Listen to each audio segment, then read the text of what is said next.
Hi, this is Amy Bruch with AgriSecure, and today we'll be conducting a review of the Rotary Hoe and seeing it in action in east central Nebraska.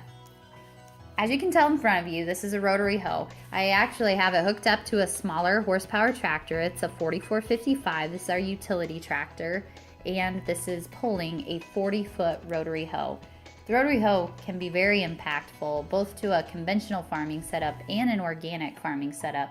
For example, if a hard rain has made emergence difficult for crops such as corn or soybeans, a Rotary Hoe can break the hard soil open. On an organic crop, there's an additional benefit, and that is to mitigate weeds.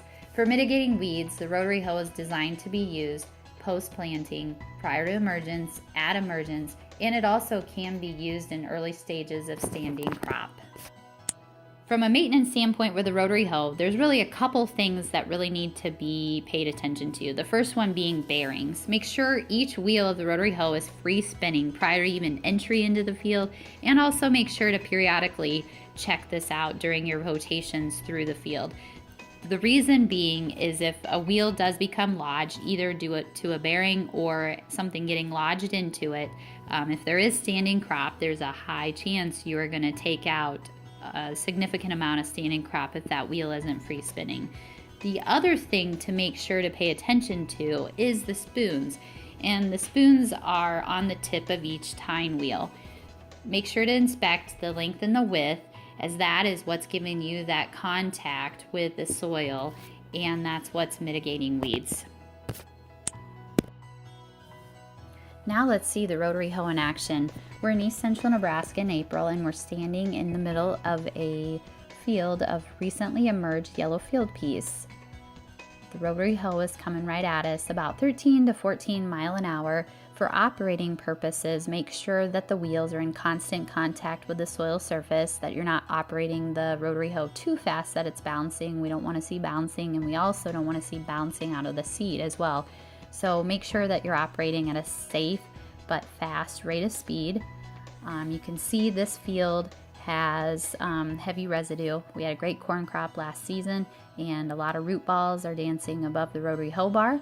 One thing with that, as we mentioned before, with this amount of residue, you definitely want to check the Rotary Hoe a lot more frequently to make sure that there's nothing lodged in between the wheels that would cause them to not free spin through the field.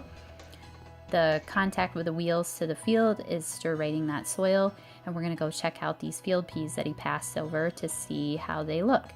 And you can tell, there they are. We broadcast spread them actually, so that's why you're not seeing them in rows, and they are still attached. So just take into consideration, if you had weeds at that level, they'd still be attached to. They're about 1.5 inches, 2 inches. The main driver of this Rotary Hoe is to prevent weeds from forming, and they do that by targeting those white root hairs of the weeds all the way up to just emerging. If you can see the weeds, it's probably too late to think that you're gonna tackle them with the Rotary Hoe, but you're gonna prevent future weeds from forming. That's the key with this, very preventative. If you do have weeds that are visible, then you're going to have to use another tillage tool for that. But as he's making his turn around the end rows, he gets up to speed, as you can tell, quite quickly. That's critical. Even speed through the field. If you do have flexibility in your time to operate the Rotary Hoe, I would recommend operating it during the middle part of the day where the sun is the brightest and the plants are the most flexible. They can handle a little more aggressive treatment at that stage. Also for operating purposes as well, the cost of operating is approximately 0.2 gallons of diesel fuel per acre. Then you have your labor and your tractor use as well, so it's a pretty economical tillage pass as you're going through the field, and you can do quite a few acres an hour as well, so it's going to be a quick operation. Thank you for your time, and we'll keep the videos coming.